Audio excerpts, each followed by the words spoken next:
ও মালিক, তুমি তো আমার আব্বাকে তোমার হাবিব বলে ঘোষণা দিয়েছো, বন্ধু বলে ঘোষণা দিয়েছো। আল্লাহ, বন্ধুকে বুঝি কেউ এভাবে কষ্ট দেয়?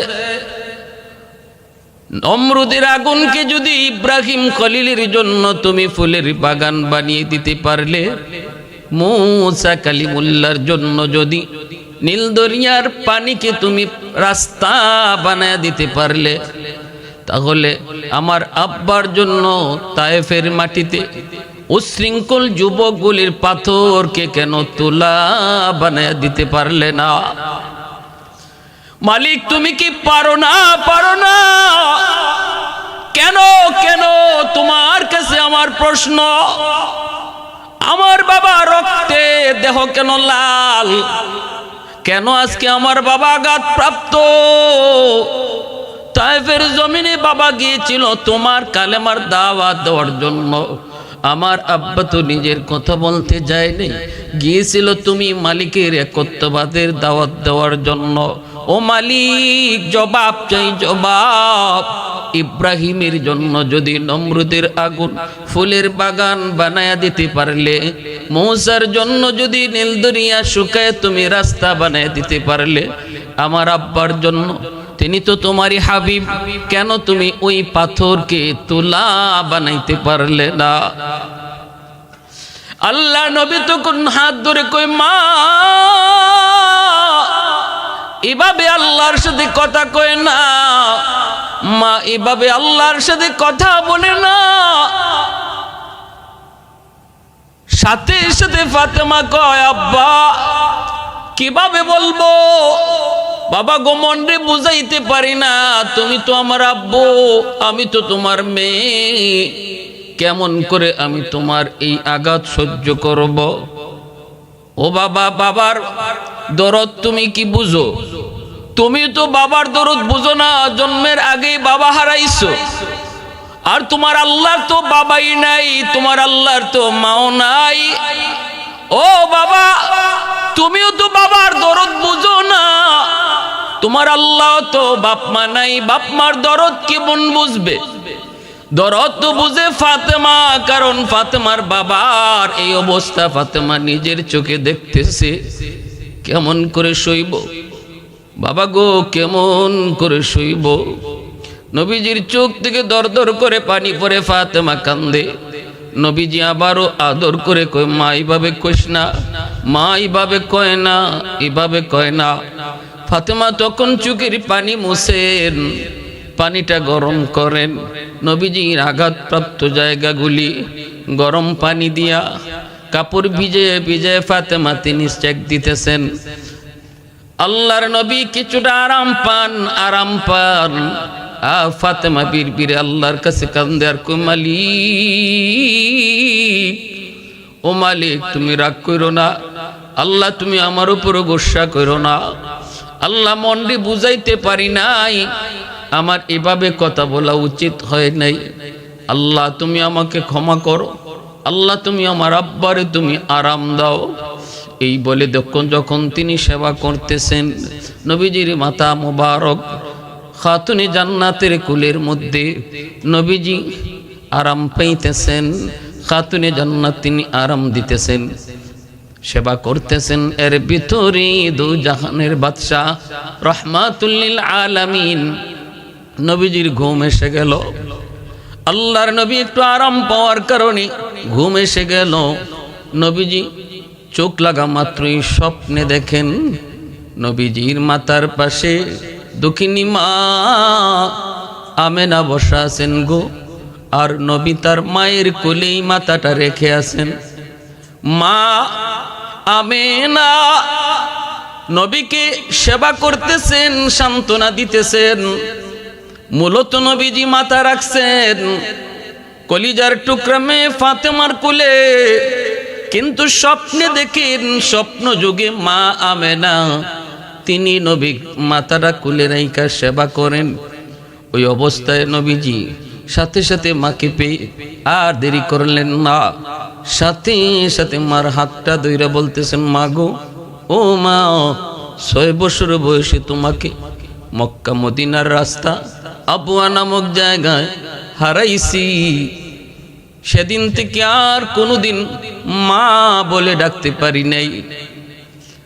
মা গো মা, সেদিন থেকে আমি আর কোনোদিন মা বলে ডাকতে পারি নাই।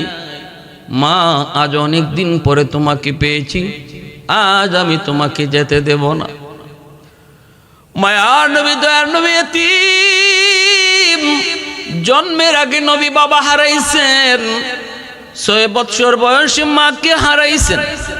আব্বু আব্বু বলে ডাকেন, মা আমার আব্বু কই? কত বাবা তার সন্তানকে কপালে চুমু দেয়, আদর করে। এই দৃশ্যগুলি যখন আমি দেখি গো, আমি আর নিজেকে সামলায় রাখতে পারি না। অঝোর দাঁড়ায়, চোখে অশ্রু ঝরে, শুধু চিন্তা করি, আজ যদি আমার আব্বা দুনিয়ায় থাকতেন, আমার আব্বা তো আমাকে এইভাবে আদর করতেন। মা, আমার আব্বা কোথায়? আব্বা কোথায়? নবীজির আম্মা তখন নবীজির দাদা আব্দুল মুত্তালিবকে বলতেছেন, বাবা গো, আপনার নাতি শুধু আব্বা আব্বা করে। নবীজির দাদা আব্দুল মুত্তালিব তখন বলতেছেন, মারি যাও, আমার নাতিটাকে লইয়া মদিনায় যাও, যেখানে বাবার কবর, কবর কেন অন্তত দেখায় নিয়ে আসো। নবীজির আম্মা রওনা দিয়া দিছেন, সাথে নিছেন উম্মে আয়মন বাদিকে। মদিনায় গেলেন, নবীজির বাবার কবর, আব্দুল্লাহর কবর। মা যখন আঙ্গুল দিয়ে ইশারা দিয়ে দেখায় দেয়, বাবা মুহাম্মদ, এই যে তোমার আব্বুর কবর।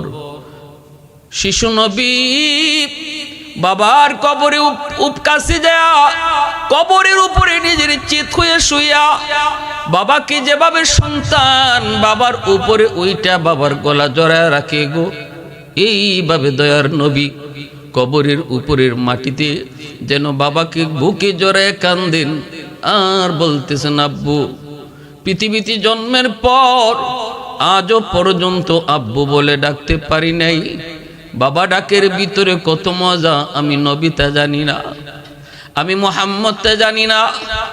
চোখের সামনে আমার বন্ধুদেরকে বাবা আদর করে, চুমু খায়।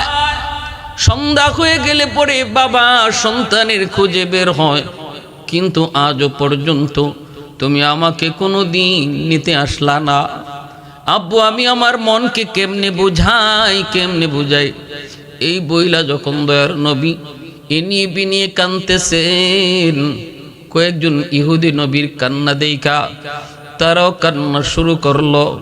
ইহুদি একজন পাদ্রী, সে তাওরাত কিতাবের পণ্ডিত ছিল।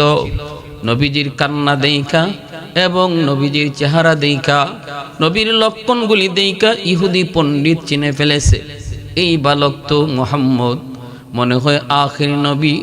সাথে সাথে ডাক দিয়া বলতেছে, মা গো, এই বাচ্চা বুঝি তোমার? নবীজির আম্মা কান্দেন আর চোখের পানি মুছে বলেন, হ। ইহুদি পণ্ডিত কয়, বাচ্চার নাম মুহাম্মদ, তোমার নাম আমেনা। আর কবরে যে শুয়ে আছে গো, এই কবরের মানুষটা হলো তার বাবা, নাম হলো আব্দুল্লাহ। নবীজির আম্মা আমেনা অবাক হয়ে গেলেন, কেমন করে আপনি জানেন আমার নাম আমেনা, আমার সন্তানের নাম মুহাম্মদ, বাবার নাম আব্দুল্লাহ, কেমন করে জানেন? ইহুদি পণ্ডিত কই, মা, আমি তাওরাত কিতাবের একজন পণ্ডিত। তাওরাত কিতাবের ভিতরে আখিরি জমানার নবী কখন আসবেন, কোন সময়ে আসবেন, কখন মদিনায় আসবেন, বাবার নাম কি হবে, মার নাম কি হবে, চেহারাটা কেমন হবে, তার লক্ষণ কি হবে, সবগুলি আমি যখন মিলাইলাম, একে একে সবগুলি মুহাম্মদের সাথে মিলে গেল। এজন্য আমি চিনে ফেলেছি গো মা, আর দেরি করো না, মদিনার আবহাওয়া ভালো না, এখানে কিন্তু তার ক্ষতি হতে পারে, দ্রুত তোমরা মক্কায় চলে যাও। আল্লাহর নবীকে লইয়া নবীর মা আমেনা নবীকে নিয়ে তিনি আবার রওনা দিয়া দিছেন, সাথে উম্মে আয়মন।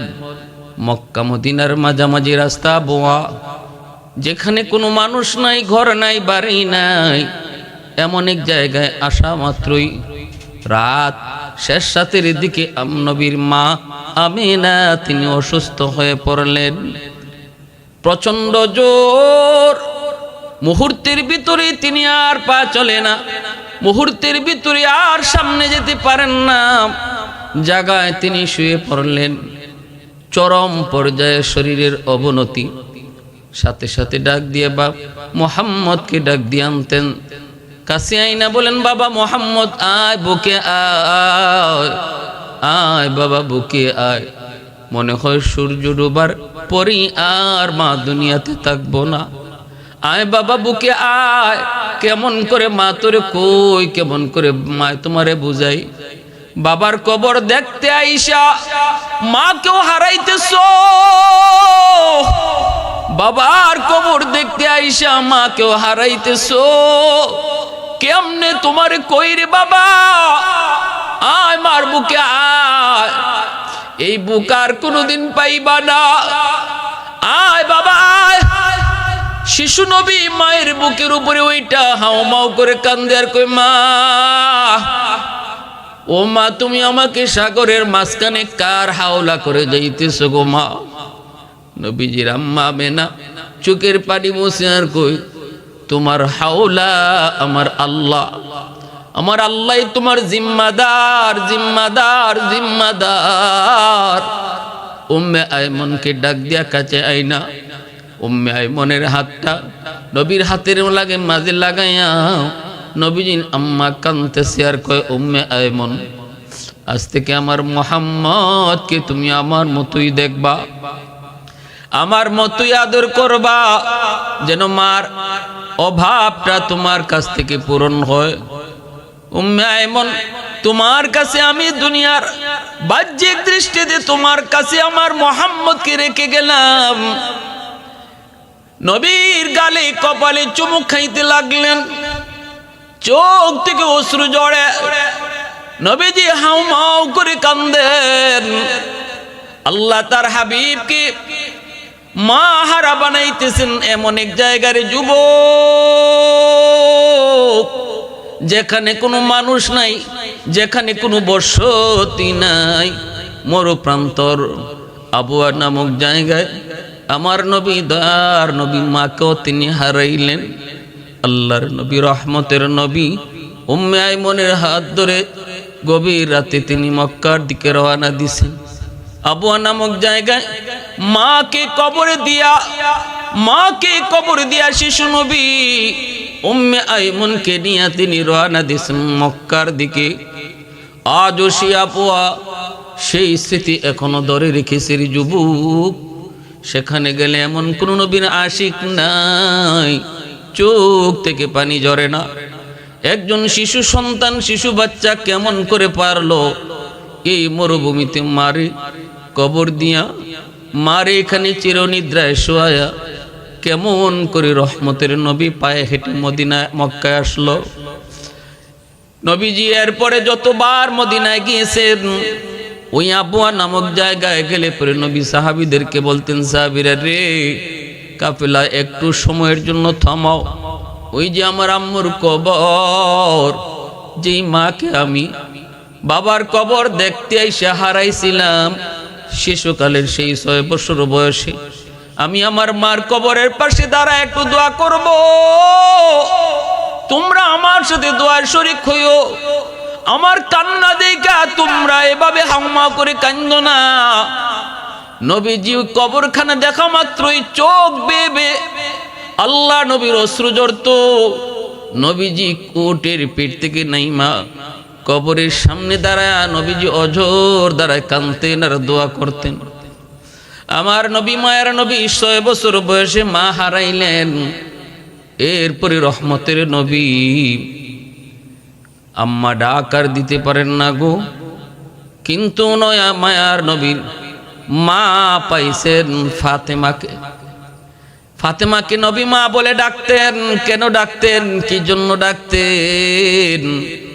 কারণ হলো রহমতের নবী মায়ের নবী মার কাছ থেকে যে আদর সন্তান পায়, এই আদরটা, এই সোহাগটা, এই সান্ত্বনাটা, এই সেবাটা খাতুনে জান্নাত তিনি আমার মায়ার নবীকে করতেন।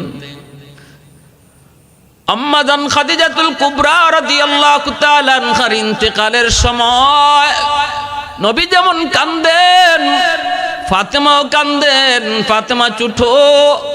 নবী যখন বারবার শুধু একই চিন্তা করে কাঁদতেছিলেন, চোখের পানি জরা। আমার খাদিজা যতদিন ছিল বেদিন বেঈমানরা আমার দিকে চোখ তুলে তাকাইতো না।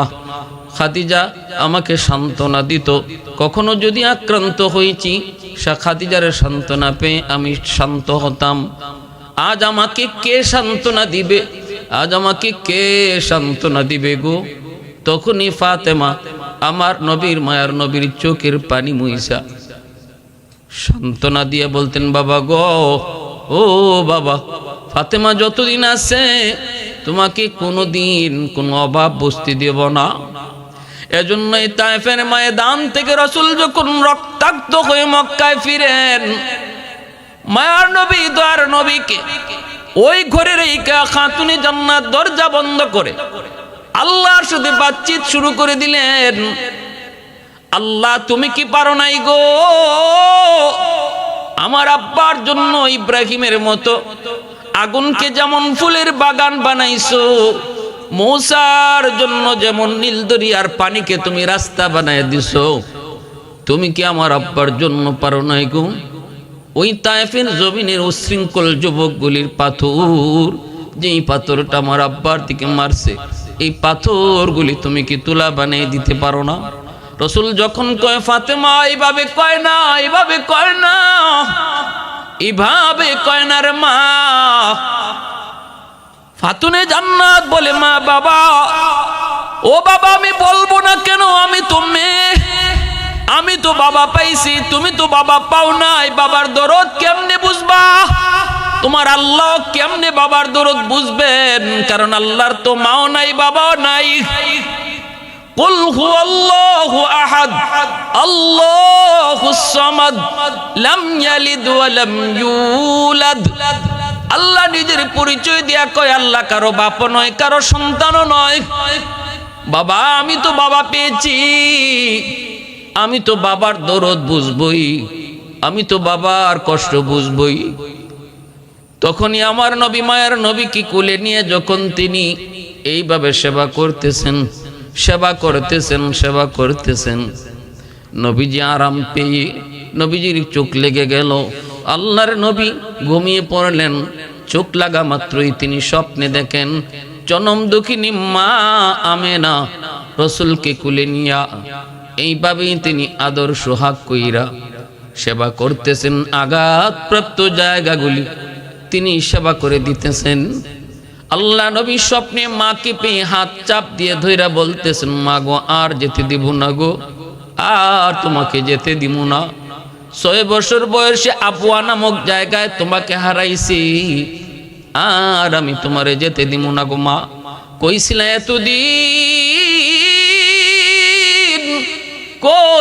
এতদিন, আর তোমাকে যেতে দিব না। এই বইলা নবী যখন ধরছেন, চিৎকার দিয়া যখন কইছেন মা, চিৎকার দিয়া যখন কইছেন মা, ঘুম ভেঙে গেল নবীজির।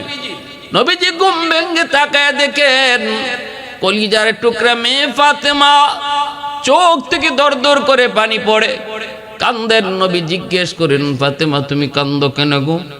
ফাতেমা তখন বলতেছে, বাবা গো, তুমি স্বপ্নে কি দেখছো জানি না, কিন্তু মা কয়া চিৎকার দিয়া আমার হাতটা এইভাবে ধরছো। এই যে দেখো বাবা, এখনো আমার হাতটা তুমি ধরে রাখছো। রাসূল কয়, মা আয় বুকে আয়, বুকে আয়। আমি তো স্বপ্নে আমার মা আমেনার হাত ধরেছি, বাস্তবে যখন তোমার হাত ধরলাম, চোখ খোলার পর যখন তোমার হাতে আমার হাত, তাহলে মা রে, আজ থেকে তুমি আমার মা আমেনার জায়গায়, আজ থেকে তুমি আমার মা আমেনার জায়গায়। মা যেই সেবাটা সন্তানকে করে, তুমিও আজ আমাকে ওই সেবাটাই দিতেছো। স্বপ্নে আমি যা দেখেছি বাস্তবতা ঘটলো। মা, আজ থেকে তুই আমার মা, তুমি শুধু আমার মেয়ে না, আজ থেকে ফাতেমা আমার মা। রসুলের নবী, রসুলের কন্যা খাতুনে জান্নাত ফাতেমা রাদিয়াল্লাহু তাআলা আনহা। এজন্যই নবীজি মা কইয়া ডাকতেন আর বলতেন ফাতেমা তু বিদআতুম মিন্নি, ফাতেমা আমার কলিজার টুকরা। ফাতেমার একজন বান্ধবী ছিল ইহুদি মেয়ে। ইহুদি মেয়ে বিয়ের আয়োজন করলো বাবা, অনেক বড় ধন সম্পদের মালিক বাবা। ইহুদি মেয়ের আয়োজন করলো বিয়ের, কিন্তু বান্ধবী বাবাকে সাফ জানায় দিল, বাবা আমার একজন বান্ধবী আছে, নাম হলো ফাতেমা। ফাতেমা যদি আমার বিয়েতে না আসে তাহলে আমি বিয়ে বসবো না, এই বিয়েতে আমি রাজি না। ইহুদি কই মারে কে সেই ফাতেমা? বান্ধবী কয় ফাতেমা হলো মুহাম্মাদুর রাসূলুল্লাহর মেয়ে। এই কথা বলতে ইহুদি কয় মারে মুহাম্মদ তো গরিব মানুষ, ফাতেমা সে তো গরিবের মেয়ে, কাপড় চোপড় তেমন দামি নয়। আমার আজকে অনুষ্ঠান হবে ভিআইপি ভিভিআইপি মানুষের জন্য, রাজা বাদশাদের ছেলেরা, রাজা বাদশারা আজকে আমার বিয়ের আয়োজনে এই অনুষ্ঠানে তারা হবে গেস্ট, তাদের শ্রেণীতে ফাতেমা যায় না। মা ফাতেমা যদি কোনো রাজার মেয়ে হতো তাহলে আমি তোমার এই কথাটা গ্রহণ করতাম, কিন্তু না রে মা, এটা হয় না, আমি পারবো না। সাথে সাথে মেয়েটাই মাকে জানাই দিল, মা আব্বুকে বলো আয়োজন করার দরকার নাই, আমার বান্ধবী ফাতেমা যদি বিয়েতে না আসে গো, আমি এই বিয়েতে রাজি না। মেয়ে সাফ সাফ বাবাকে জানায় দিল, ফাতেমা যদি এই বিয়েতে না আসে তাহলে সে কিন্তু এই বিয়ে বসবে না, এই বিয়েতে সে রাজি না। পড়ছে বাবা বিপদে। তখন বাবা কয় মারি তাহলে একটা চিঠি লিখ, একটু দেখ তার বাপ দাদা অথবা ফরিদাদার মধ্যে কেউ রাজা বাদশা ছিল কিনা, এতটুকু যদি পাওয়া যায় তাহলে তো স্ট্যাটাসটা মিলবে, সমান থাকবে, শ্রেণী ঠিক থাকবে। চিঠিটা দেওয়ার পর নবীজির মেয়ে খাতুনে জান্নাত তখন ছোট্ট বালিকা, তিনি উত্তরে লিখলেন, বান্ধবী আমি মক্কায় একজন গরিবের ঘরে জন্মেছি, আমার আব্বার নাম মুহাম্মদ, আমার বাপদাদা কেউ রাজা বাদশা ছিল না, তবে আমার বংশ আরবের শ্রেষ্ঠ বংশ, সম্মানী বংশ। আর এতটুকু মনে রাখো, পৃথিবীতে যত রাজা বাদশার জন্ম হয় সকল রাজার রাজা যিনি, আসমানের মালিক, কুল কায়নাতের মালিক, সকল বাদশার বাদশা যিনি, তার বন্ধু হলেন আমার আব্বা। उल्फत में तेरी वैसी ने दंदान को तूरा, बो बकर उमर नक्श कदम तेरा न छुरा। उल्फत में तेरी वैसी ने दंदान को तूरा, बो बकर उमर नक्श कदम तेरा न छुरा। आयुशाक नबी वाकी असरार मदीना, सुल्तान का सुल्तान है सुल्तान मदीना। सरकार का सरकार है सरकार मदीना, गुलजार का गुलजार है गुलजार मदीना। अल्लाह ने मक्का ही में ये काबा बनाया, इस काबा का काबा तेरी मरकद को बनाया। अल्लाह ने मक्का ही में ये काबा बनाया, इस काबा का काबा तेरी मरकद को बनाया। ऐसा लम्हा जी चले जा राह मदीना, सुल्तान का सुल्तान है सुल्तान मदीना। सरकार का सरकार है सरकार मदीना, गुलजार का गुलजार है गुलजार मदीना। এইবার ইহুদি কয় না তাহলে হবে না, মেয়ে সাফ সাফ জানায় দেয় তাহলে আমিও বিয়ে বসবো না। পড়লো বিপদ। আল্লাহ নবী, রহমতের নবী, মায়ার নবীর কাছেও যখনই খবর চলে আসলো, সাথে সাথে জিব্রাইলে আমিন। ঘটনা তো আল্লাহ পাক সব দেখতেছেন, শুনতেছেন। আল্লাহ কয় ফাতেমা গরিবের কাপড় পরে যাবে বিদায়। এই মানুষগুলা ইহুদি ফাতেমাকে বিয়েতে নিতে রাজি হয় না, দাওয়াত দিতে রাজি হয় না। জিব্রাইল তুমি জান্নাত থেকে ফাতেমার জন্য 2টা কাপড়ের সেট তার জন্য নিয়ে যাও। জিব্রাইল আমিন জান্নাত থেকে 2 সেট কাপড় নিয়ে আসলেন। আল্লাহর নবী, রহমতের নবী, মায়ার নবী, দয়ার নবী যখন ফাতেমাকে বললেন, ফাতেমা কাপড়গুলা খোলো, প্যাকেটটা খোলো, জিব্রাইল জান্নাত থেকে তোমার জন্য কাপড় নিয়ে এসেছে। খাতুনে জান্নাত ফাতেমা রাদিয়াল্লাহু তাআলা আনহা ওইদিকে ইহুদির মেয়ে জানায় দিছে, বাবা ফাতেমার গায়ে কি কাপড় থাকলো না থাকলো, কতটা দাম আর কতটা কম দাম, এটা দেখার বিষয় নয় বাবা। শুনো, ফাতেমা মক্কার সবচেয়ে সম্ভ্রান্ত বংশের মেয়ে, কুরাইশ বংশের মেয়ে। তার বাবা মুহাম্মদ, নবী মানতে তোমরা না পারো, ধর্মের ভিন্নতা থাকতে পারে, কিন্তু মুহাম্মদকে আলামিন উপাধি দিয়েছে ওই কাফির কুফফাররাই। তোমরাই মুহাম্মদকে আলামিন বলো, সম্মানী বলো, একজন সম্মানী ব্যক্তি। অতএব বাবা আমি জানাই দিলাম দাওয়াত দেওয়াই লাগবে। ফাতেমা কি কাপড় পরে আসলো সেটা দেখার বিষয় নয়, ফাতেমা না আসলে আমি বিয়ে বসবো না। শেষ পর্যন্ত জান্নাতি পোশাক তিনি পাইলেন। এই জান্নাতি পোশাক পইরা যখন বান্ধবীর বিয়ের আসরে তিনি ঢুকলেন, সবগুলি মানুষের কান খাড়া হয়ে গেছে। দুনিয়ার কাপড়ের সাথে কোনো মিল নাই, দুনিয়ার কাপড় এত সুন্দর হয় না, জান্নাতি কাপড় এত সুন্দর, এত সুন্দর, এত দামি, এত অলংকার সজ্জিত। সবার চোখ খারাপ হয়ে গেছে, কান খারাপ হয়ে গেছে, চোখগুলা বড় বড় হয়ে গেছে। বান্ধবীর কাছে যেয়া বসলেন, শুধু কাপড়ের সৌন্দর্য নয়, এই কাপড় থেকে এমন এক খুশবু বের হইছে, গোটা এলাকা খুশবুতে মোহিত হয়ে গেল। বান্ধবী কাছে বইসা কয়, বান্ধবী এই কাপড় কোত্থেকে আনছো? সবাই তোমার পোশাকের দিকে তাকায়, পোশাকের দিকে সবাই তাকায়, কোন মার্কেট থেকে পোশাক আনছো সবাই তো জানতে চায়। খাতুনে জান্নাত কই, বান্ধবী এটা দুনিয়ার কোন মার্কেট নয়, এই পোশাকের সেলসম্যান হলেন জিব্রাইল, মালিক হলেন আল্লাহ, মার্কেটের নাম হলো জান্নাত। বান্ধবী কই এই মার্কেটে কেমনে যেতে হয়? আল্লাহর ভয় কারে কয়? হযরত ওমর রাদিয়াল্লাহু তাআলা আনহু, অর্ধ পৃথিবীর বাদশাহ, খলিফাতুল মুসলিমিন ওমর, ছোট্ট ছেলে নবীর নাতি হুসাইনের সাথে মাঠে খেলাধুলায় আছে। ছোট বাচ্চারা খেলাধুলায় মগ্ন থাকলে একজনে আরেকজনের সাথে একটু বাজাবাজি হয়, একটু গালাগালি হয়, একটু ঝগড়াঝাটি হয়। খেলাধুলা করতে যাই হযরত ওমর ফারুক রাদিয়াল্লাহু তাআলা আনহু, তিনি তখন রানিং প্রেসিডেন্ট, মদিনার রানিং প্রেসিডেন্ট, তার ছেলের সাথে নবীজির নাতি হুসাইন একটু ঝগড়া হইছে। হুসাইন ওমরের ছেলেকে একটা গালি দিছে, গালিটা হইল গোলামের ফুত গোলাম। গালিটা কি? জোরে হইল।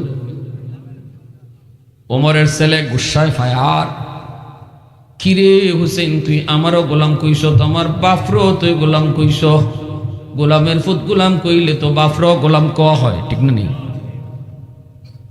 কিসিকে বাপের দ্বারা রাগে গুসায়। আব্বা হুসাইনে আজকে আমারে এমন গালি দিছে, আমার কাছে রইছে না গালি, তোমার ফোন তো আইছে। কেমনে? হুসাইনে আমারে কয় গোলামের ফুত গোলাম। আব্বা গোলামের ফুত গোলাম কইলে তুমি আর বার্তা শুনি, হয়তো তোমার কোন কথা তো ঠিক। এত বড় গালি দিছে হুসাইন? বলে জি, আমি আপনার কাছে নালিশ দিলাম, আপনি আদালত বলে ইনসাফের আদালত, আপনি ন্যায় বিচার করেন, সকলেই কয় আমার বিচারটা আপনি কইরা দেন। ফুতে নালিশ দিছে বাপের কাছে। হযরত ওমর ডাক দিয়া বলেন, বাবা চিন্তা করিস না, উচিত বিচার হইব। আমার আদালতে সবসময় উচিত বিচার হয়, কখনো অবিচার হয় না, ন্যায় ইনসাফের বিচার। হযরত ওমর এইবার তিনি হযরত আলী রাদিয়াল্লাহু তাআলা আনহুর কাছে খবর পাঠিয়ে দিয়েছেন, হুসাইন কার ছেলে? অথবা হুসাইন কার ছেলে? আলীর ছেলে। হুসাইনের আম্মা কেডা? আলিম সারা খুন দিয়ে একজনে, আমি ডরাই না, ডরাইতেছি না তো আপনারা। ভুল করলে অসুবিধা নাই, পুলিশ নাই তো। ভুল করলে তো অসুবিধা নাই, তবে ভুল কেন কইতা? আমি তো আপনার কোরআনে তফসির জিগাইছি না, কোরআন কোন আয়াত জিগাইছি? আমি জিগাইছি এমন একটা জিনিস, প্রশ্ন যেটা মুসলমান হিসাবে আমাদের প্রত্যেকের এবার নর্মালি জানা থাকার কথা, ঠিক না? হুসাইনের আব্বা কেডা? আলী। জুড়ে খাও এই যুবক, কিতা কইতাম যদি কৌছেন নায়ক, নায়ক অমুক নায়কের নাম কিতা, দেখবা 10 জন খারাই গেছে। আর মার নাম ফাতেমা। ফাতেমা কেডা? নবীজির মেয়ে, নবীজির কলিজার টুকরা মেয়ে। আল্লাহ নবী ফাতেমা বিদআতুম মিন্নি, রাসূলকে আমার কলিজা। এখানে 2 জন নাতি রসুলের কলিজা। আল্লাহ রসুলের গোড়া দৌড়াইছেন, 2 নাতি। রসুল গোড়া হইতেও রাজি হইছেন, রসুল গোড়া হইছেন গে। আর হুসাইন নবীর ফিটো উঠে বইছেন। হয়তো তোমার রাদিয়াল্লাহু তাআলা ইয়া কইছেন, হুসাইন ভাগ্যটা বালারে, কি গোড়াটা পাইলে। আল্লাহ রসুল কইল, উমর খালি গোড়াই দেখছো, গোড়ার উপরে যে সোয়ার হইছে হেরে দেখছো না? হে কত দামি। কি মজা করছেন রসুল বাচ্চাদের, ছোট ছোট বাচ্চা গুলো লইয়া। আল্লাহ রসুল বাচ্চাদেরকে খুব মায়া করতা, খুব মায়া করতা। খালি হাসান হুসাইন না, যে কোনো ছোট বাচ্চা দেখলে আল্লাহ রসুল খুব মায়া করতা, আদর করতা, কারণ তারা নিষ্পাপ, তারা মাসুম। শুধু খালি মাসুম না, হাদিসে কুদসিতে আল্লাহ কয়, যদি ছোট ছোট বাচ্চাগুলা জমিনে না থাকতো, আমি আল্লাহ মানুষ যেই পরিমাণ গুনাহ করে আমি জমিন ধ্বংস করে দিতাম। যেই ঘরে ছোট বাচ্চা আছে, এই বাচ্চার উসিলায় আল্লাহ ঘরের সব মানুষে খাওয়ায়। নাইলে এই ঘরের মানুষে যত বেনামাজি আর যে গুনাহগুলা করে, গুনার কারণে রিজিক বন্ধ হয়ে যেত। আল্লাহ কয় ছোট বাচ্চাটা নিষ্পাপ, তার গুনাহ নাই, রিজিক বন্ধ করলে বাচ্চাটাও কষ্ট করে দিব। এটা দেখলে পরে আমি আল্লাহর মায়া লাগে। সুবহানাল্লাহ, জোরে কও। লাউলা মাশাইখ রুক্কা ওয়াশ-শাবাবু খুশা ওয়াল আতফালু রুদ্দা ওয়াল আতফালু রুদ্দা ওয়াল আনআমু রুদ্দা। 4 দলের কথা রাসূল আল্লাহ কইছেন, হাদিসে কুদসি এটা। এই 4 দলের এক দল হইল ওয়াল আতফালু রুদ্দা। ছোট ছোট বাচ্চাগুলি আযাব গজবে ফললে, রিজিক বন্ধ করলে, এরা যদি না কাঁদতো, এরা কান্দন যদি আমি আল্লাহ না দেখতাম, তাহলে আযাব গজব দিয়ে আল্লাহ জাআলতুস সামা হাদিদা, আসমান লোহা বানাই দিতাম। ওয়াল আরদ খাফসাফা ওয়াত তুরাবা রামাদা, জমিন তামা তামা বানাই দিতাম। মানুষ যে অন্যায় করতেছে, যে নাফরমানি করে, তালাশ করে দেখেন, পুরা গ্রাম যদি আপনি জরিপ করেন, দেখবেন নামাজির থেকে বেনামাজির সংখ্যা বেশি। বাজারও যান, দোকানদার হলদের মাঝে জরিপ করেন, দেখবেন বেনামাজি দোকানদারের সংখ্যা বেশি। সব সময় মাফলে বেনামাজির পাল্লাই বাড়ি থাকে, ঠিক না নি? আল্লাহ কয় আমি আসমান লোহা বানাই দিতাম, জমিন তামা তামা বানাই দিতাম। ওমা আনজালতু মিনাস সামাই কাতরা, এক ফোঁটা রহমতের বৃষ্টি জমিনে আইতো না। ওমা আমবাততু মিনাল আরদি নাবাতা, কোন শস্য আর দেখতায় না, ধান আর গম দেখতায় না, জমিন তামা হয়ে যেত। বাল আনজালতু আলাইকুমুল আযাবা সাব্বা, ফর ফর জমিনে আযাব আর গজবাইয়া সব শেষ করে দিতাম। দেই না 4 দলের কারণে। এক দল হইল ছোট ছোট বাচ্চা, নিষ্পাপ অবুঝ বাচ্চাগুলা, এরাও গজবে ফললে কান্দে, অথচ তার কোনো দোষ নাই। ওই বাচ্চাটার খান্দন দেখলে আমি আল্লাহর মায়া লাগি যায়। তাইলে ঘরের অবুঝ শিশু বাচ্চাদেরকে মারবেন না, বকাঝকা করবেন না, অযথাই শিশু বাচ্চাদের উপরে জুলুম করবেন না, কষ্ট দিবেন না। কারণ আমার মতো নাফরমানকে আল্লাহ এই বাচ্চাটার উসিলায় খাওয়াইতেছে। হুসাইন, তোমার ছেলে হুসাইন আমার ছেলেকে গোলামের ফুত গোলাম কইছে রে আলী। আলী রাদিয়াল্লাহু তাআলা আনহু বলে, কোন কি? বলে হ, পুত্রে লইয়া আগামীকালকে আমার আদালতে হাজির হইও।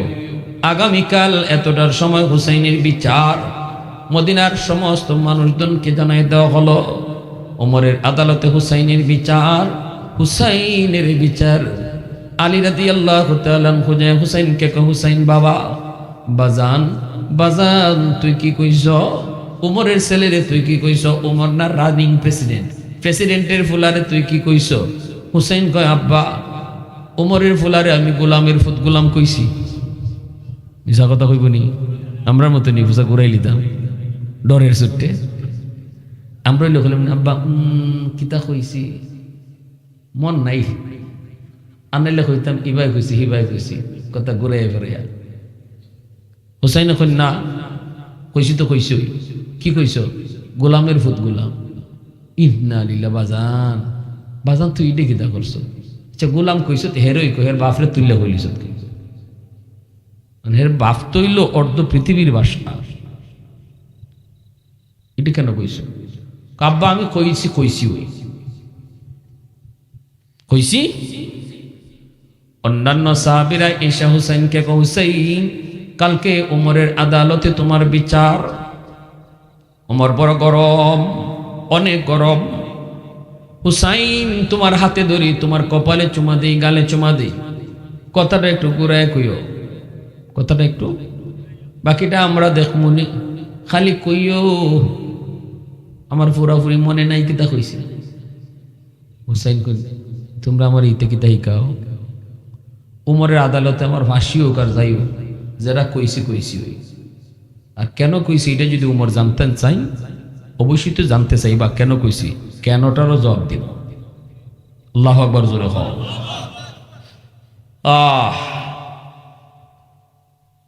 ভাইরা বন্ধুরা, উমরের আদালত বসে গেল। মদিনার মানুষজন সবাই হাজির, সাহাবেরাও তারা হাজির। আলীও ভয় পাইতেছেন, কেমনে কি হয় হুসাইনের বিচার। উমর ডাক দেয়া বলে, হুসাইন বলো আমার ছেলেরে তুমি কি কইছ?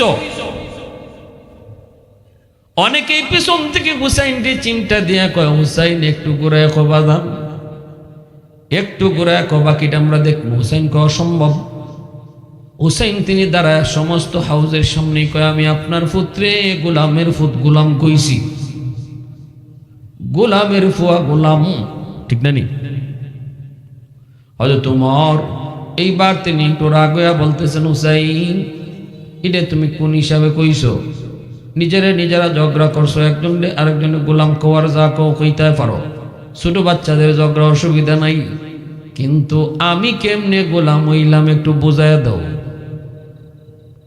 হুসাইন তখন বলে, আপনি কেমনে গোলাম এটা আপনি আমি বুঝাইতাম, আপনি বুঝবেন নি? কয় বুঝতাম না, খালি কও আপনি কি। হুসাইন তখন কয়, আপনি কি আমার নানা জানের গোলাম না? আপনি কি আমার নানা জানের গোলাম না? এই কথাটা হুসাইন বলা মাত্রই উমর আদালতের চেয়ার থেকে নাইমা দৌড় দিয়া হুসাইনের পাশে আইসা হুসাইনকে বুকে জড়ায় কান্না শুরু করে দিছেন। ওমর কান্না শুরু করে দিছে। মনে করেছে অনেকে হুসাইনকে মারবে, কিন্তু ওমর হুসাইনকে বুকে নিয়ে কান্না শুরু করে দিছে। আর কো, হুসাইন হুসাইন আবার কো আমি কার গোলাম? আরেকটা বার কো আমি কার গোলাম? কয় আপনি আমার নানা জানের গোলাম। হুসাইন কাগজে তুমি কথাটা লিখে দিবাইনি, কাগজে তুমি কথাটা লিখে দিবাইনি আমি তোমার নানা জানের গোলাম। এই কাগজের লেখাটা আমার মরণের পর তোমরা কবরে দিয়ে দিও। কিয়ামতের ময়দানে আল্লাহ যদি আমারে জিগায় 10 বছর ক্ষমতা চালাইছি, কোথায় কোন বিপদ হইছে, আমার ডর আমার ডর আমার ডর। আল্লাহ যদি চায় হিসাব চায়, কেমনে হিসাব দিব আমার ভয় হয়। আল্লাহ যখন প্রশ্ন করব তখন আমি আল্লাহরে কইব, মালিক গোলামের সাথে আবার কের সওয়াল জবাব, আমি তো তোমার বন্ধুর গোলাম। এই যে দেখো হুসাইনের সার্টিফিকেট। আল্লাহু আকবার, জোরে কও, আরো জোরে কও আল্লাহু আকবার। फारूक तेरा नाम से इस्लाम रहेगा, फारूक तेरा नाम से इस्लाम रहेगा, दुनिया की अदालत में तेरा नाम रहेगा, दुनिया की अदालत में तेरा नाम रहेगा। उस्मान तेरा नाम से इस्लाम रहेगा, दुनिया की सखावत में तेरा नाम रहेगा। हैदर तेरा नाम से इस्लाम रहेगा, दुनिया की शजाअत में तेरा नाम रहेगा। मुआविया तेरा नाम से इस्लाम रहेगा, दुनिया की सियासत में तेरा नाम रहेगा, दुनिया की सियासत में तेरा नाम रहेगा। मुसलमाনের आवाज को अल्लाह আকবার, আরো জোরে আল্লাহ। ভাইরা বন্ধুরা, জন্য বলতেছিলাম হযরত ওমর কি পরিমাণ ভয় ওনার অন্তরে ছিল। এর নামই হলো তাকওয়া, এর নামই হলো তাকওয়া, আল্লাহর ভয়। আমি নি আল্লাহর কাছে বাঁচতাম পারমো, আমি নি আল্লাহর কাছে মুক্তি পাইমো। ওমরের দিলের ভিতরে আল্লাহর ভয়, এই ভয়টা জনগণের অন্তর কেমন হইছে এটা দেখার লাগি ওমর মাঝে মাঝে রাতের অন্ধকারে বের হইতেন, দিনের বেলাও তিনি বের হইতেন। মানুষের অন্তরে আল্লাহর ভয় কি পরিমাণ আছে। একদিন দিনের বেলা তিনি বের হইছেন তো হইছেন ভাইরা বন্ধুরা ছদ্মবেশে। সবাই তো উমরকে ঠিক মতো চিনত না, বাইরেছেন দেখতেছেন একটা রাখাল বকরি রাখালি করে। উমর তার কাছে যায় সালাম দেয়, রাখালে উমরকে চিনল না। উমর ডাক দেয়া কয়, রাখাল, এ রাখাল, একটা ছাগল আমার কাছে বেচবাইনি, আমার কাছে নগদ কিছু টাকা আছে। রাখালে কয়, ছাগলগুলির মালিক আমি না, আমি হলাম রাখাল, ছাগলগুলি আমার কাছে আমানত। ছাগলগুলি আমানতের বস্তু, কখনো খেয়ানত করন যায়নি। হ্যাঁ, মেম্বারের কাছে মেম্বারিটা আমানত, চেয়ারম্যানের কাছে চেয়ারম্যানিটা আমানত, মসজিদের ক্যাশিয়ারের কাছে ক্যাশটা আমানত। এরকম ভাবে যে যে দায়িত্ব লিয়াছে, দায়িত্বটা প্রত্যেকের কাছে ছোট বড় দায়িত্ব হলো আমানত। ঠিক কিনা জোরে কও। রাসূল বলে, লা ঈমানা লিমান লা আমানাতা লা, লা ঈমানা লিমান লা আমানাতা লা, লা ঈমানা লিমান লা আমানাতা লা। আমানতদারি যারা নাই তার ঈমান নাই, আমানতদারি যারা নাই ঈমান নাই, আমানতদারি যারা নাই তার ঈমান নাই। রাসূল তিনবার কইছেন। অন্য হাদিসে রাসূল বলেন, ইযা তুইয়াতিল আমানাতু ফান্তাজিরিস সাআ। আমানতে খেয়ানত যখন বেশি বেশি হইব তখন তোমরা কিয়ামতের অপেক্ষা কইরো, কিয়ামতের অপেক্ষা কইরো। সন্তান বাপ মার কাছে রাখা আল্লাহর পক্ষ থেকে আমানত। অতএব এই সন্তানের ব্যাপারও খেয়ানত করা যাইত না। সন্তানরে আল্লাহর মর্জি মতো লালন পালন করণ লাগবো, কারণ সন্তানের মালিক হলেন কেডা? আর একটু জোরে, নাকি আমি? সন্তানের মালিক বাপ, বাপের কাছে মার কাছে আল্লাহ আমানত রাখছে, মালিক। এজন্য আমার সন্তান কি দেখবো, কি শিখবো, আমার সন্তানরে আমি কি লেখাপড়া করাইব, এই বিষয়টা কিন্তু নিজের মর্জি মতো করলে হবে না। বাপ মা যদি নিজের মর্জি মতো সন্তানকে লেখাপড়া করায়, আগডুম বাগডুম গোড়াডুম সাজে শিখায়, ওই দেখা যায় তাল গাছ তারে শিখায়, আল্লাহর পরিচয় শিখায় না, রসুলের পরিচয় শিখায় না। ওই দেখা যায় তাল গাছ দেখাইলো, মক্কা মদিনা দেখাইলো না, শিখাইলো না আল্লাহর পরিচয়, আখিরাতের ফিকির। এই বাপ মা এই সন্তানের ব্যাপারে খেয়ানত করছে। কি করছে? কিয়ামতের মাঠে এই সন্তান বাপ মার বিরুদ্ধে আল্লাহর আদালতে খেয়ানতের মামলা দিব। রব্বানা আতিহিম দিফাইন মিনাল আযাব ওয়াল আনহুম লানান কাবীরা। আল্লাহ, আমার বাপ মারে ডাবল শাস্তি দাও। আমার বাপ মা খেয়ানত করার কারণে আমি আজকে জাহান্নামী হইছি, তোমারে চিনি নাই, আখিরাত বুঝি নাই, গাঞ্জাখুর হইছি, ইয়াবাখুর হইছি, বেনামাজি হইছি, বেরোজগার হইছি। কারণ আমারে বুঝ দেওয়া হয় নাই, আখিরাতের বুঝ আমারে দেওয়া হয় নাই আমার বাপ মার কারণে। তারা আমারে কোন জায়গা ফরাইছে, যে ফরাইছে আগডুম বাগডুম হিকলাম, কবরে আইয়া দেখি আগডুমে কোনো কামই হয় না। ঠিক না নি? আজ পর্যন্ত যে শিক্ষক হলতে আগডুম বাগডুম হিকাইছে, শিক্ষক না খালি শিক্ষকের 14 গোষ্ঠী লইয়াও আগডুমের অর্থ হইতার বলি পারবো? হ্যাঁ, কোন শিক্ষকের 14 গোষ্ঠী আইলো আগডুমের অর্থ হইতে পারতো না, বাগডুমের অর্থ উদা উদাউদি এজন্য সন্তান বাপমার কাছে আমানত। মনে রাখবা, যে সকল বাপমা সন্তানকে যেভাবে মন চায় এভাবে পড়ালেখা করাইতেছো, যেভাবে মন চায় এভাবে বড় করতেছো, ঘরের মধ্যে টেলিভিশন দেখায় দেখায় সন্তানকে বড় করো, এই সন্তান হাসরের মাঠে আল্লাহর আদালতে মামলা দিব। কঠিন মামলা হবে, জটিল মামলা। হাসরের মাঠে বহু বাপমা সন্তানের মামলায় আল্লাহর আদালতে ধরা খাইব। কার মামলায়? সন্তানের মামলায় আল্লাহর আদালতে বাপমা ধরা খাইব।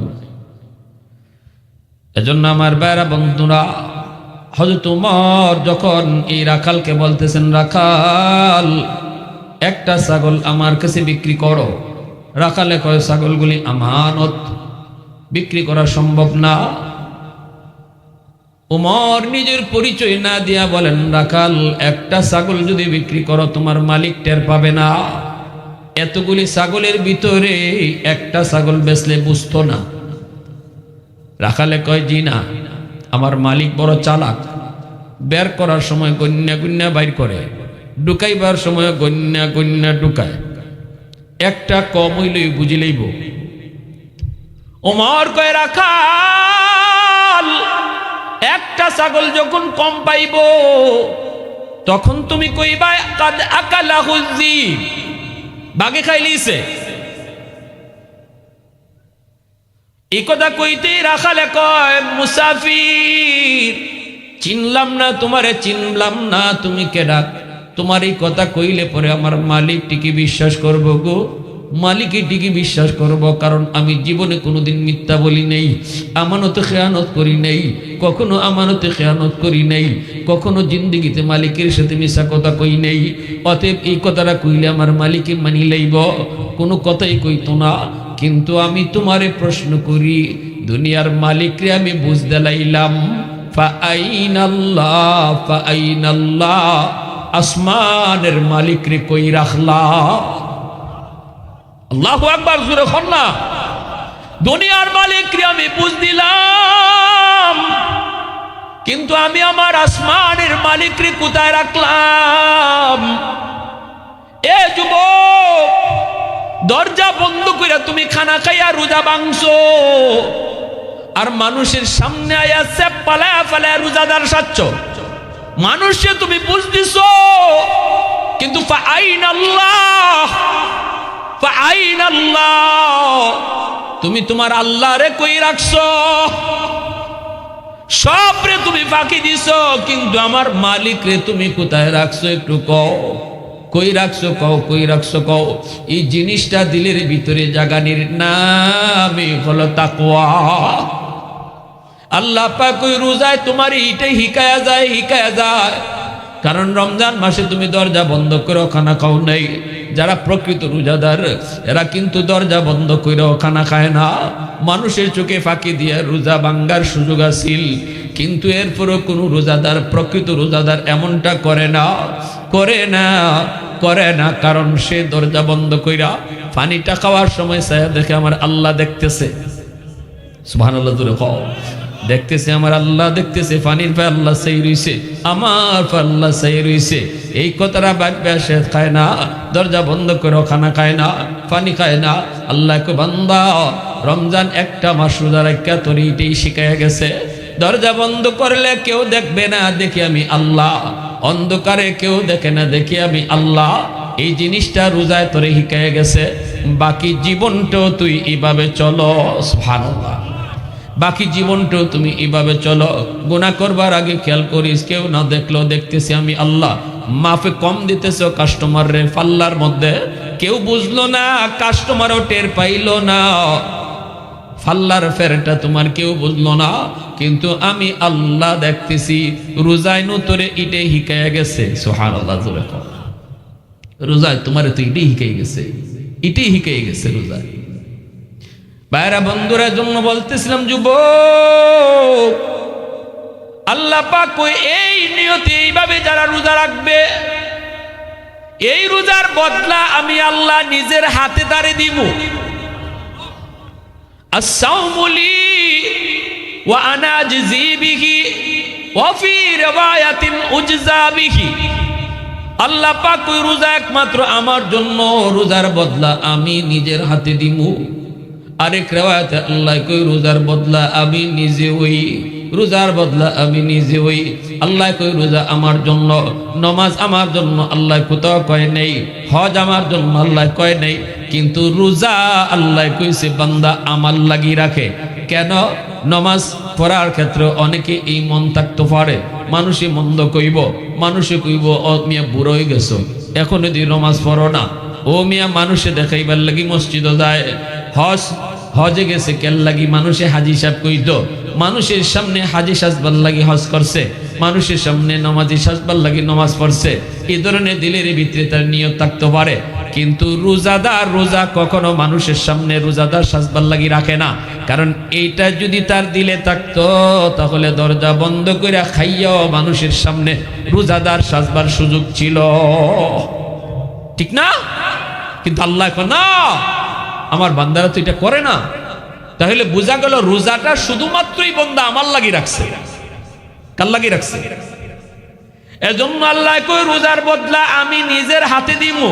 আরেক রাওয়াতে আল্লাহ কই না, রোজার বদলা আমি নিজেই বান্দার হইয়া যাইমু। সুবহানাল্লাহ, আমি নিজেই বান্দার হইয়া যাইমু।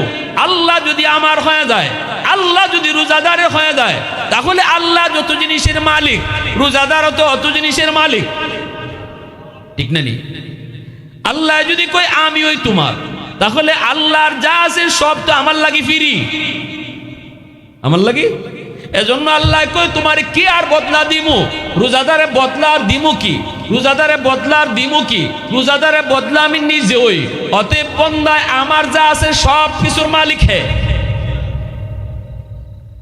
ভাইরা বন্ধুরা, এজন্য বলি রমজান মাসে জীবনের রমজান কার জীবনের শেষ জানি না রে যুবক।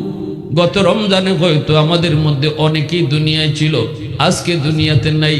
আগামী রমজানে এখানে আমরা যারা বইছি হয়তো দুনিয়া কেউ থাকমু কেউ থাকমু না, কেউ কবরে শুয়ে থাকমু। অতএব জীবনের শেষ রমজান মনে করে তবার নিয়তে রমজানের 30টা রোজা রাখবো। কার কার পাক্কা নিয়ত আছে হাত তুলে আল্লাহরে দেখাও। 30টা রোজা, 20 রাকাত তারাবি পড়বো না 8 রাকাত? জোরে কই, 20 না 8? হ্যাঁ, 8 রাকাত তোলা আছে নাকি? 8 রাকাত কোনো তারাবি না, এটা বাউতাবাজি। 8 রাকাত তাহাজ্জুদ, তারাবি না। এটা তারাবির হাদিসই না, এটা তাহাজ্জুদের হাদিস। দেখাইতে বলতে সব লই যেতেছি। রমজান মাসও একটু ইবাদত করবো, মানুষে 20 রাকাত তারাবি পড়া এখানেও ডাকাতি শুরু করছে। আল্লাহ তুমি সহি বুঝ দান করো, আল্লাহ তুমি হেদায়েত দান করো। তারাবির সময় আমরা সেহরির সময় উঠমু 10টা মিনিট আগে, উঠতে ওযু কইরা 4 রাকাত তাহাজ্জুদ পড়ব। নিয়ত কার কার আছে একটু দেখেন। আল্লাহ তুমি কবুল করো, সবাই কোন আমিন। ভাই রমজান মাস কিন্তু তাহাজ্জুদের আমল শিখাই যাইতেছে। তাহাজ্জুদের সময় তো আমি উঠতেছি, ওই সেহরি তো খাওয়ান লাগবো, ঠিক না? সেহরি খাওয়ানোর লাগে যখন উঠতেছি, ওই 10টা মিনিট আগে উঠো। 10টা মিনিট আগে উঠটা ওযুটা কইরা 4টা রাকাত তাহাজ্জুদের নামাজ পড়ো, 2 রাকাত কইরা, তারপরে সেহরিটা খাও। তাহাজ্জুদের অভ্যাস 1টা মাস করো, দেখবা বাকি 11 মাস তাহাজ্জুদ পড়া আল্লাহ তোমার লাগে আসান করে দিব। 1টা মাস যদি কেউ তাহাজ্জুদ পড়ার অভ্যাস করে লায়, আল্লাহর ওয়াদা, আল্লাহ আসান করে দিব বাকি 11 মাস। রমজান মাসটা 5 ওয়াক্ত নামাজ জামাতের সাথে পড়ার নিয়ত কার কার আছে একটু হাত তুলে আল্লাহরে দেখো। আল্লাহ তুমি কবুল করো, সবাই কও আমিন। জামাতের সাথে 30টা দিন 5 ওয়াক্ত নামাজ জামাতে পড়বো, বাকি 11 মাস আল্লাহ জামাতে নামাজ পড়া আমার লাগে আসান করে দেব, আল্লাহ আসান করে দিব। রমজানে যে আমলটা আমি ধারাবাহিক করবো মন থেকে, হৃদয় থেকে, আর নিয়ত করবো আল্লাহ বাকি জীবন জন্য এইভাবে চলতাম পারি, আল্লাহ কয় আমি তোমার লাগে আসান করে দেব, আমি ব্যবস্থা করে দেব। পারতাম না ইনশাল্লাহ? এটা ইবাদতের মাস, এটা ব্যবসার মাস না, ইবাদতের মৌসুম। বোনাস দিছে আল্লাহ, অফারও দিছে আল্লাহ। বিভিন্ন সময় বিভিন্ন কোম্পানি অফার দেয়, বালতি নিলে মগ ফ্রি, ঠিক না? আল্লাহ রমজান মাসে অফার দিছে। রমজানে কয় আল্লাহ 1 টাকা দিবাই 70 টাকার সব দিব। সুবহানাল্লাহ, জোরে কও। বাংলাদেশি কোম্পানি আর কয় টাকা দেয়? আর কয়টা দেয়? এক বালতির সাথে একটাই মগ দেয়, বালতির সাথে 70টা দেয় না। কিন্তু আল্লাহ কয় তুমি আমারে দিবা একটা রোজা, আমি ইটার লগে দিব 70টা। সুবহানাল্লাহ। এত বড় অফার, এত বড় বোনাস আল্লাহ পাক রমজানে দিয়া রাখছে, সুযোগ দিয়া রাখছে এই উম্মতকে, উম্মতে মুহাম্মদীকে। এত মায়া কইরা সবে কদর আছে যেটা কোনো উম্মত পায় নাই, এই উম্মতরে আল্লাহ দিছে। সুবহানাল্লাহ জোরে কও। সবে কদর কোনো উম্মতে পায় নাই, এই উম্মতে দিছে। কেন? আগের উম্মতরা 700 বছর 500 বছর হায়াত পাইলিছে, এবাদতে আমরা থেকে বেশি বাইরে যেত। আল্লাহ কয় না দোস্ত, তোমার উম্মতরে সবে কদর দিছি, এক রাইতে ইবাদত করব, 1000 রাইতের চেয়ে বেশি সওয়াব দিলাই। কোন দিক দিয়ে তোমার উম্মতরে আমি আরেক উম্মত থেকে পিছিয়ে রাখতাম না। হায়াতের দিক দেখালে একটু কম, গড় হায়াত কম, কিন্তু আমল হাসরে মাঠে গিয়া দেখবা হেরা 700 বছর পাইয়া অত আমল করছে না, তোমার উম্মতে 60 বছর পাইয়া যে আমল করছে। তাহলে এই রমজানরে জীবনের গনিমত মনে করতাম, শেষ রমজান মনে কইরা রমজানের হক আদায় কইরা রোজাগুলা রাখতাম, গুনাহ থেকে নিজেরে বাঁচাইতাম। লুড্ডু খেলা আর ক্যারেম বোর্ড খেললে সময় নষ্ট করো না। ভাল লাগতেছে না, ঘুমাইতে হবে। রোজাদার ঘুমায় থাকলেও সওয়াব লিখা হয়। খালি বেহুদা কথা কইও না, ঘুমাইতে ভাল লাগতেছে না, কোরআন তেলাওয়াত করতেছো এখন ভাল লাগতেছে না, খেলাধুলা না গিয়া ঘুমাই রইছো। রমজানে রোজাদারের ঘুমটাও ইবাদতে শামিল হয়ে যায়। আল্লাহ আমাদের সবাইকে আমল করার এবং মান্য চলার তৌফিক আল্লাহ দান করুন। সবাই বলে আমিন। ওয়া আখির দাওয়ানা আনিল হামদুলিল্লাহি রাব্বিল আলামিন। মাসহারমুনা হারাম পথে চলবো না। আল্লাহ রমজান সামনে রেখে আমরা তওবা করলাম, দয়া করে আমাদের প্রত্যেকের তওবাকে কবুল ফরমাও। আয় আল্লাহ, জানি না গো মালিক, আমাদের ভিতর থেকে কার জন্য বাজারে কাফনের কাপড় রেডি হয়ে গেছে, জানি না গো মালিক, আমাদের কার লাগি বাজারে বাস জন্মায় গেছে। ও মালিক, বেনামাজি বেরোজগার বানাইয়া আমাদেরকে কবরে ডাক দিও না। আল্লাহ, এই রমজান জানি না কার জীবনের শেষ রমজান। এই মাওলা, খাটি দিলে তওবা করতেছি, আমাদেরকে এই রমজানের উসিলায় তুমি মাফ ফরমাও। রমজান পর্যন্ত আমাদের হায়াত তুমি বাড়ায় দাও। সব ধরনের বিপদ আপদ, অ্যাক্সিডেন্ট থেকে, অসুস্থতা থেকে হেফাজত করো। সুস্থতার সাথে রোজাগুলা রাখার তৌফিক দিও। সুস্থতার সাথে তারাবির নামাজটা পড়ার তৌফিক দান কইরো। আয় আল্লাহ, জানি না এই মজলিসে আমার মতো কার মা নাই, কার আদরের বাবা দুনিয়ায় নাই। আল্লাহ, সন্তান মার পক্ষ থেকে হাত বাড়াইছে, সন্তান বাবার পক্ষ থেকে হাত উঠাইছে। আল্লাহ, দয়া করে আম্মা আব্বার কবরকে জান্নাতের টুকরা বানাও। আদরের দাদা দাদি, নানা নানি, শ্বশুর শাশুড়ি, বিবি বাচ্চা, ভাই বোন, প্রত্যেকের কবরকে জান্নাতের বাগান তুমি বানায় দাও। আয় মাওলাই করিম, আয় আল্লাহ, এই এলাকার ডাইনে বামে সামনে পিছনে যত মুর্দেগা মাহফিলের উসিলায় প্রত্যেকের কবরকে জান্নাতের বাগিচা বানাও।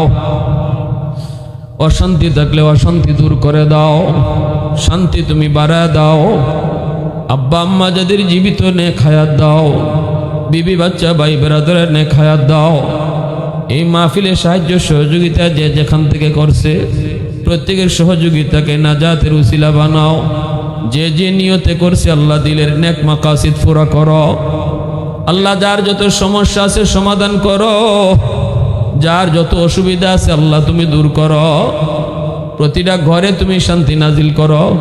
ভাই ভাই মিলে মিশে চলার তৌফিক দাও। হিংসা বিদ্বেষ দূর করে দাও। যুবকদেরকে পাক্কা নামাজি দিনদার বানায় দাও। আল্লাহ, আমার মা বোনদেরকে আল্লাহ ওয়ালি বানাও। প্রতিটা মাকে হাফেজের মা, আলেমের মা বানাও। ওয়াসাল্লাল্লাহু তাআলা আলা খাইরি খালকিহি মুহাম্মদ ওয়া আলা আলিহি ওয়া আসহাবিহি আজমাইন। আমিন বিরহমাতিকা ইয়া আরহামার রাহিম।